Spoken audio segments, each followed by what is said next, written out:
Banks, I know as a former Stoke manager, you knew him.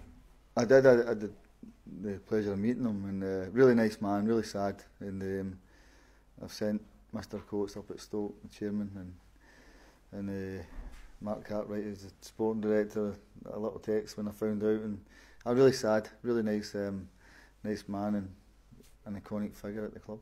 And I was remembered for that iconic save in particular. That was something a bit special, wasn't it? Yeah, listen, it's you can never compare goalkeepers in different eras, but in his era he was top class. But that save from Pele was I think unrivalled. I think it's been an unbelievable save, and it's one of the ones that's probably been round the world and great moments in football. And it's just a really sad for the people at Stoke. Since we last spoke after the derby, some terrible news about Freddie Sears. You must be your bad luck this season. Do you know, I've never been at a club where I've seen so many. I think that's Freddie ACL, Wardy ACL, Ben Morris ACL, Hughes has been out for over a year, Ademi over a year, Ben Falami, his Achilles is going to keep him out for a good part 7-8 months. It's incredible, it really is, and I don't know why it's like that. But it's a blow for Freddie first and foremost, and the football club. It's a huge blow. Guess it's a chance for somebody else to step forward. Yeah, it is, but I can't go away from it. All the lads we've got on the long-term injuries it must be horrific for them. And Freddie, I spoke to him yesterday, I never expected that. To be fair, I never expected to come in yesterday morning and be told that he'd hurt his ACL. It's a blow, that. Might you look at a free agent, or will you go with the boys that you've got, do you think? Oh, if somebody's a free agent now, there's something wrong, you know. I don't know. I really don't know. I'll go with the lads I've got at the minute, but you can never say never what's in the corner, really. A different sort of player, but Will Keane arguably had his best game for the club on Sunday. I thought he was excellent. I think you're 100% right. I thought he was excellent. Led the line, fantastic. Probably his best game for us, and deserved a bit more. So his situation that he has to keep playing the same way. But I thought his performance was very good. How's Colin Quainer? It was a hamstring that kept him out of Norwich. Hopefully he's going to be okay. He trained this morning. Hopefully there's no reaction to it, and if he's okay, he'll be in the squad. And James Collins, is he all right for this one? No, James still feeling it a little bit, but he's getting better. So maybe this one's just a little bit early for him. Anything else? I'm scared to ask almost. We need to see how Luke Chambers is with it as well. So we have to wait and see. There's one or two little bumps and bruises, and we have to wait and see. Your captain will get out there, whatever, within reason, won't he? He's one of those characters, and you kind of need those characters. Yeah. If he could do it, I'm pretty sure Luke would do. I mean, he felt good on Friday. We waited. Saturday we waited until Sunday. He felt good, and then a little bit towards the end, the foot started to feel painful again. So we have to kind of really wait. That we one call, I think, right at the death whether he plays or not. Where's Gwion Edwards in your thinking? We haven't seen too much of him recently. He's been injured with a really frustrating groin problem, but he trained this morning for the first time in a few weeks. So Gwion, yeah, he'll be in the squad, but it's still a bit early for him because he's only trained this morning. Since we last sat here, a new deal for Teddy Bishop. Yeah. How impressive is he since you arrived, and how good could he become, do you think, Paul? Well, I think that the club has to start to look to build around guys like that, the young guys, and as I said before, time, but they're doing great. But Bishop, I think, touch wood, he's doing really well, getting through the injury problems. I think is vital for him. And even on Sunday, I thought he came on and I thought he was excellent. And the next generation, like Brett McGavin and Kai Brown, giving pro deals. How important you reward those lads and tie them down? Do you know what, Brian? I actually think the club's got a big crossroads in the summer, and whatever happens to the football club, what we do with the club, whether we build and with the young ones to come through and help them with some experience there, and we build around it and have as I said, if we don't give them a chance, you'll never ever know. So myself, Marcus and Lee will have a chat on it, and let's see if we can rebuild this. So maybe the academy more crucial than ever before, do you think, going forward for Ipswich Town? I think that if you're not going to use the academy, then there's no point in having it. You've got to get you've got to get young players through it at some point, you know, and it has got an abundance. The lads here at the football club have done great with the kids coming through. As I said before, the thing for me is whether I give them a chance or not, which I do with young ones. If I think they're good enough and enthusiasm's there, I'll throw them in. I think it's important that we have an infrastructure here to say what way we're going to go. As I said before, the loans is it's okay. I mean, I said before, 1 or 2, but you can't have 5 or 6 and then all of a sudden 6 go, and then you have to rebuild again. It doesn't make sense. It doesn't add up. You have too many loans. You've got to manage them. It doesn't make sense, and that's why I think that it's important the club comes to a decision where, okay, this is the road we're going to go. It's not what anybody wants, but is it easier to throw them in at League One level? Young players? Yeah. It's no any easier than throwing them in the Championship. Every league's tough. Every league you're playing is really tough. And but even in the Championship, if we can stay in it, you've still got to build it around them as well. Allied to 1 or 2 experienced ones there, but there's got to be a structure within the club where you do have your own players coming through. It'd be nice to keep the FA Youth Cup run going as well. It's an important competition for these boys. Yeah, listen, I think that's a good thing for them. As I say, there's 1 or 2 kids there, even the younger age groups, that are doing really well, but I think we have to identify the club of a pathway for them coming through. We can't block it up, because there's no point in being a young player here then if it's going to be blocked up every time, whether it's through loans or experience, or there's got to be a pathway through for them. And one thing you get with young ones is you get an incredible hunger and desire that want to do it. Allied with your good older ones, and that's the way hopefully you can build it. But I think it's got to find an identity. Any fallout from the rumpus on Sunday up at Carrow Road from you? A slap on the wrist or anything? I got sent flowers and chocolates from Nordic. Slap on the wrist? Yeah, you've not been punished. Can you be the technical area for the Derby game, that kind of thing? I'm waiting for the report. I've got until Friday to come through, so I'll have a look at that and see what the version is that everybody saw. But I know what's going on in there, and I've seen it.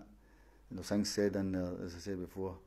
There's other things going on in there which... and that's why I'll not stand for it. I'll not let anybody try and think in the football club or try and bring it down or anything like that. And they can talk about having class after the game. They never had class, no shaking Stuart Taylor's hand after the game. So I think that goes under the radar. But I'm not having anybody belittling this football club, that's for sure. Would it be harsh if you were banned? In my own eyes, yeah. But I'm pretty sure they'll look at it and they'll see all the different stuff, and stewards getting involved and all that. When did we ever a steward at our dugout? Never see anybody. Never see anything like that. I've been involved in the Premier League. I've been at the highest level as a player and been at the highest level as a manager. Never been involved in nearly anything like that. You get more and more worried, Paul, about the league table and the lack of victories? That's God's sake, yeah. We're doing everything. Nobody can say we never went to Carrow Road and gave them a game. We're actually with a better team. They beat us 3 goals, but we were well in the game. That game could have went any way. So they scored the right moments. The top of the league, momentum's there with them. With it, whether they do it or not, I don't know. But as I said before, I'm pretty sure Leeds and all them sort of teams will have something to say about it. It's a long way to go. It's where you can hold your ball, and that's. It's the same as us down at the bottom. We've got to play a lot of ball, which we have been. I don't think anybody can ever complain the way we've tried to go and get results. Is any criticism of you justified? Some people will just judge you on results. You know how football works, don't you? Absolutely. I never get caught up in it. I never get caught up in it. We're trying everything we can to try and get results, but I never ever get caught up in it. And as I said before, I can take pretty much anything that gets thrown at me. How good a job has Frank Lampard done? His first in management this season at Derby County. They've done well, but Derby have been in and out of the playoffs for the last God knows how many years. They've got a really good squad of players. Frank's went and done really well with it. I'm pretty sure he's found things that's worked for him and things that's went against him. But again, they're just outside. I think they're just outside the playoff, are they? Just a minute, yeah. So they're not too far away from it. But your first job or any job is always tough. It doesn't matter what level you're in it. It's always really, really tough. And as a fellow midfielder, how highly did you rate him as a player? One of the best? that I saw, or yeah, that just I saw? The past era. Listen, I think he was a really, really good player.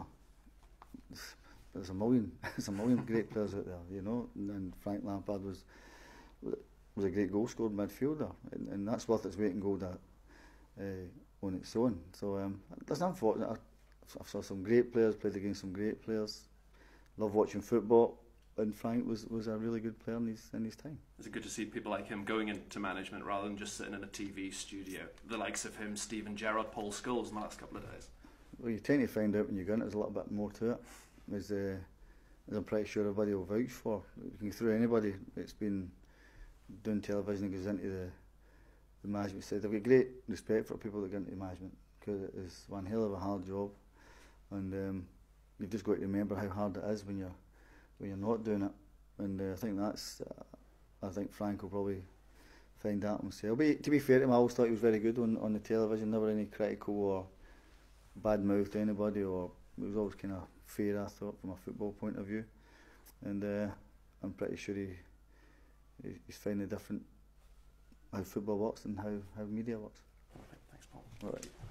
Paul, was that all right? Stuart from BBC Digital. We're just doing a piece on the Blue Action campaign. Yeah.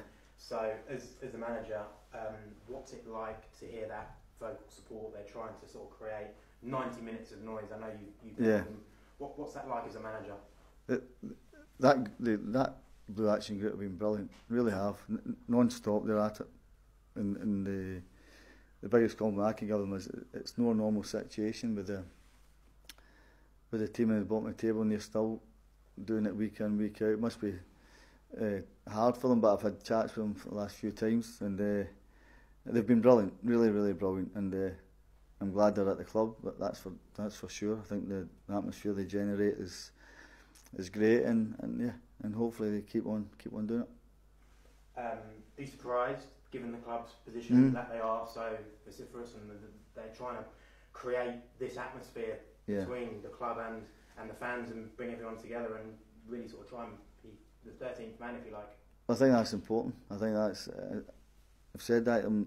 If you're paying a lot of money to come to watch a game, I just wouldn't like to come to a game and sit and just be critical of people. I would get tired of myself doing that. So I'd rather just go and have a bit of fun and enjoy the atmosphere, especially when you're in the north stand. I think that's traditionally going to be a singing end where everybody goes, and they've been a big, massive part of the atmosphere that's been in the stadium. So, and they've stuck with it, and they've stuck with it even when results went against it. They've stayed with it, which is a compliment to them.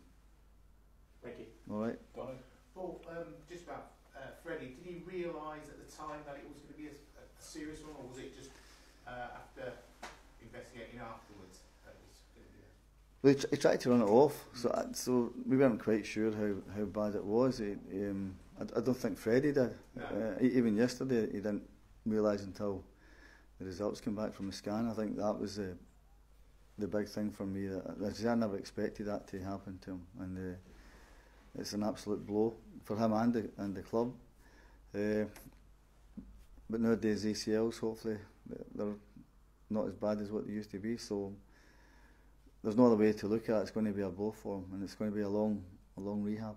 And he was one of the players who really rose since your arrival, sort of really responded since you arrived. He's been excellent, Freddie, really has. The goals he scored as well, his performances have been really high, and it's just a blow to lose him. Yeah. And in terms of the game at the weekend, one player who probably didn't get as much praise as he should have done is Alan Judge. He was his energy levels in that. Yeah, I thought he was brilliant. I really did. I thought as the game was going on, he was getting stronger and better. I think they found it hard to cope with him, the way he was performing. And I think Judge's own admission, he thought he should have scored. But since he's been here, he's been excellent, Judge. And I'm delighted he's here. And he'll get better and better, I think, as the weeks come. And I think his performance got overshadowed with the other stuff that went with it. Thanks. All right. On Alan Judge, Yeah. He seemed to be sort of playing a little bit more centrally. I don't know what your instructions to him. Is he allowed to kind of roam? Is that where you think you're going to get the best from him, Paul? But I just changed the system Yeah. and got him central to the game. be more involved with it. And I thought, let's see what he can do in there. I knew he played in there anyway, so it wasn't a surprise to me or him that he could do it, because there's a threat. When he plays like that, nobody can really get near him. So yeah, I was delighted with how he played.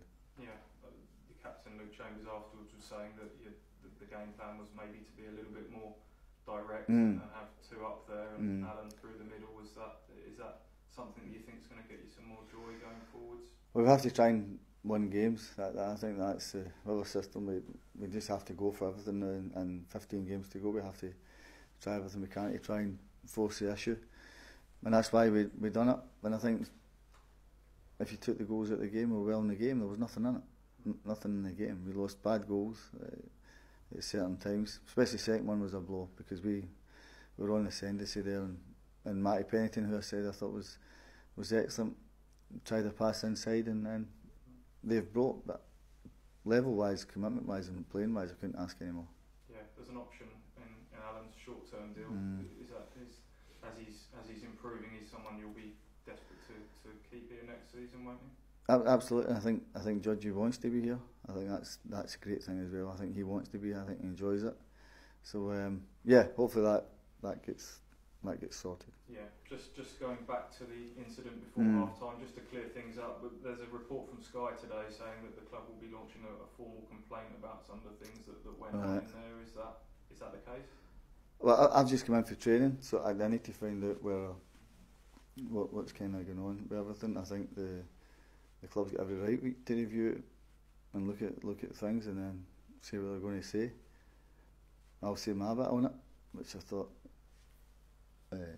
happened in it, and yeah, but I said I don't want the club to be stamped on. That's for sure. 2 home games now. Things away from home haven't been great, obviously. The home form hasn't been hugely better, but the home form sets the tone, doesn't it? And we talked about the fans groups there.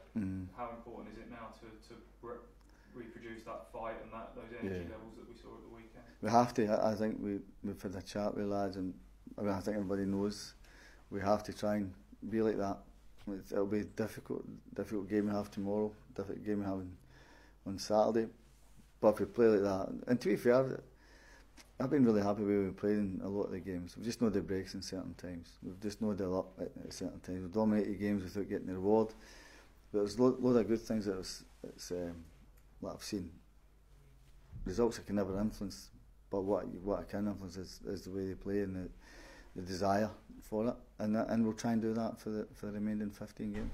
Yeah, I think anyone who watched the game on Sunday would say that 3-0 probably didn't reflect it. And spells in the game where you played some really good football, but it's the fine margins of, individual errors at one end, not being clinical at the other. Do you think that can turn very quickly in football? You have to keep trying at that approach and wait for it to turn. You can never give up. You can never ever give up as a footballer, that's for sure. You have to have that passion and that drive for it. And I think that you're right, the football has been great. Top end and back end where we've just cost us a little bit. But that's a game of football. If the football club was probably sitting mid-table to the top, I'm pretty sure more chances would be going in. It's just because the lads are anxious and trying to turn it around. But the effort and the commitment, that's one thing I don't think anybody can label us as not having any. And you said that you've got to start building around the young players now, and their route to the first team can't be blocked. You have got some short-term signings in the way of 1 or 2 at the moment. Josh Emmanuel, Miles Kenlock, Andre Dazzel's not playing at the moment. Is that something that, as the weeks go by, you'll start to sort of redress that balance and put some of the younger ones in increasingly? Yeah, but what I don't want to do is put them in a pure pressure pot where it's every time. I think Dazzel's going to be a really, really good player. I think I've always said that. Josh has only been back for a month or so still not really seen him in a game. Miles, I know what he can do, young lad, so I don't have a problem with him either. But there's a lot of good young ones here, and but as I said before, you can't keep going out loan after loan after loan. I mean, it's no the way. I don't think going forward. It has to have a structure of what it can achieve or what it can build. Andre's had his injuries, obviously, but we know how highly rated he is with the England setup and everything. Did you just feel that this isn't the right scenario for him at the moment? No, because I've had them round about it. It's I think Bishop and Downs have been playing really well. Scouse was playing really, really well. Chalobah was playing really, really well. They're all young lads, 18, 19-year-olds, 22-year-old. They're all relatively young. So the thing with Desire, I think his time's coming. That's a great thing about him. He's not too far away. He's similar to Lancaster, that type of kid. That way, I think we have to nail Desire where he plays week after week. I think that's going to benefit him as well. But he's a big talent. And Jonas is back now. Was there any clear the air talks with him after everything that had gone on during January? No, we'd never any cross words. We spoke, we talked. There was absolutely no problem with Jonas whatsoever. I've said that week after week that I think Jonas thought he was going to move at a certain time. I thought everybody did. The club had to protect itself as well. Of if a left back goes, and whenever there was only one left back, it had to protect itself. As I said before, then all of a sudden nobody comes in, or things fall through, or anything can happen. You find yourself, I can't play with the team I'm at, and I can't play with a team that I thought I was going to go to.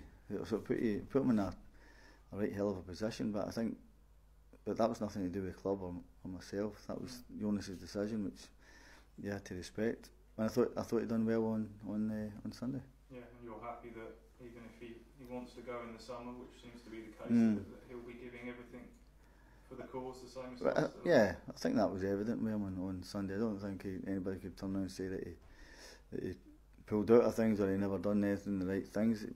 I don't think anybody could label him that.